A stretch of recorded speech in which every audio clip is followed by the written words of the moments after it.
ரஹ்மான் ரஹீம். அளவற்ற அருளாளனும் நிகரற்ற அன்புடையவனுமாகிய அல்லாஹுவின் திருப்பெயரை கொண்டு ஆரம்பம் செய்கின்றேன்.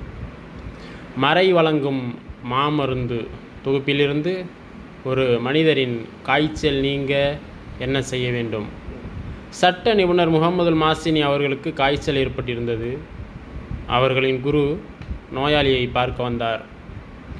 முன்னவரின் நோயை போக்க நினைத்து தாவீச் ஒன்று எழுதி கொடுத்து பிரித்து பார்க்காமல் அணிந்து கொள்ளும் என்று குரு வலியுல் கஃபீர் அவர்கள் கூறினார்கள்.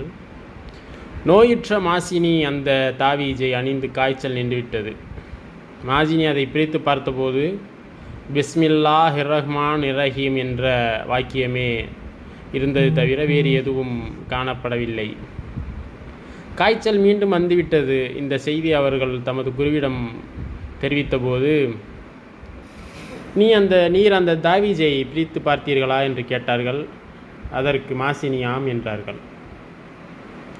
குரு அவர்கள் இரண்டாவது தாவீஸ் ஒன்று எழுதி தம் கைகளாலேயே இதனை மாசினிக்கு அணித்து அதை திறக்காதிருக்குமாறு கூறினார்கள்.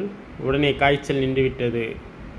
சில நாட்களுக்கு பிறகு மாசினி இதையும் பிரித்து பார்த்தார்கள். இதிலும் அதே சொற்றொடர்தான் எழுதப்பட்டிருந்தது.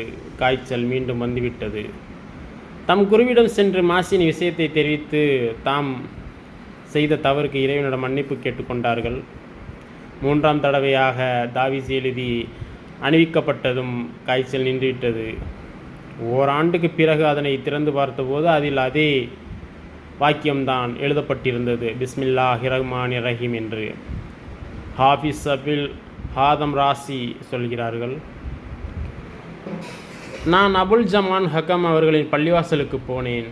அப்போது எனக்கு காய்ச்சல் கொண்டிருந்தது. அபுல் ஜமான் அவர்கள் தாம் இருப்பிடத்திலிருந்து எழுந்து வந்தார்கள்.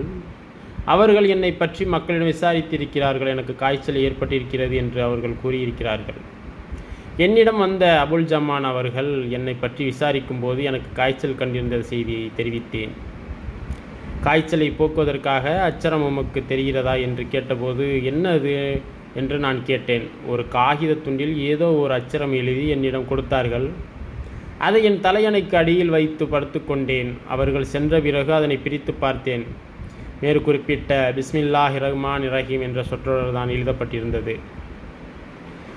எனக்கு ஏற்பட்டிருந்த காய்ச்சல் விரைவிலேயே குணமாகிவிட்டது. பிறகு அபுல் ஜமான் என்னிடம் வந்து என் நிலை குறித்து கேட்டார்கள். நான் சுகமடைந்து விட்டதாக பதிலளித்தேன். அவர்கள் அதை பத்திரப்படுத்தி வைத்து மற்றவர்களுக்கு பயன்பட செய்யும் என்று கூறி சென்றார்கள்.